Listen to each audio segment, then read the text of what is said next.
ہارون رشید نے اپنی بیوی سے، ہارون رشید بادشاہ گزرا ہے، غصے میں کہہ دیا اگر آج رات تو نے میرے ملک میں گزاری تو میں 3 طلاق۔ تو بعد میں اسے خیال آیا کہ یہ کیا ہو گیا، تو اس نے سارے علماء بلائے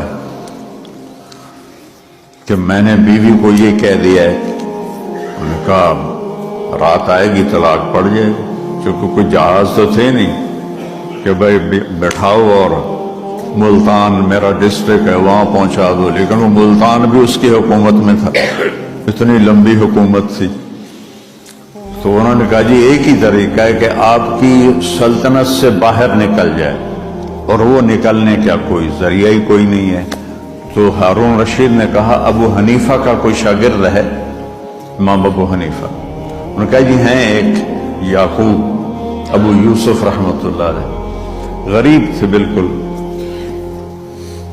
ان کو بلاؤ۔ اور دربار میں بھی مسئلہ بنا ہوا، علماء سارے اکٹھے، امام ابو یوسف آئے، کہا بھائی میں نے کہا ہے کہ تو نے میرے ملک میں رات گزاری تو 3 طلاق، تو کیا کوئی شکل ہے کہ میں طلاق سے بچ جائے میرا گھر؟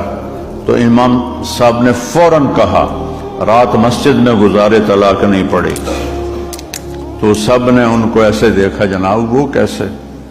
تو انہوں نے یہ آیت پڑھی وَأَنَّ الْمَسَاجِدَ لِلَّهِ، مسجدیں بنائے زبیر لیکن ہیں اللہ کی، مسجدیں اللہ کی ہیں، ہارون کی نہیں ہیں۔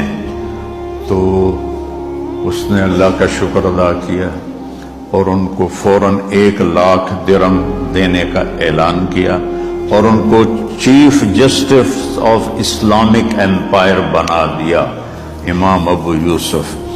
چند دن پہلے یہودی نے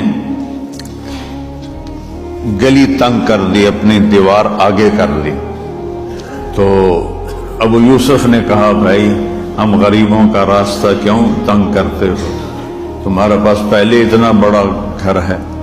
اس نے کہا جب تم پالکی میں آؤ گے تو میں دیوار پیچھے کر لوں گا۔ اس نے طنز کیا کہ یہ دھوبی کا بیٹا، وہ بھی یتیم، تو یہ کہاں سے پالکیاں؟ پالکیاں تو مالدار لوگ آتے تھے۔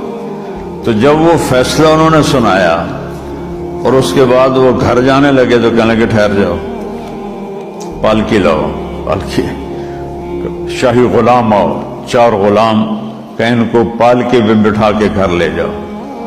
تو جب وہ پالکی لے کے گلی کے در پہنچے شروع میں تو کہنے لگے پالکی یہاں رکھ دو، انہوں نے وہاں رکھ دی۔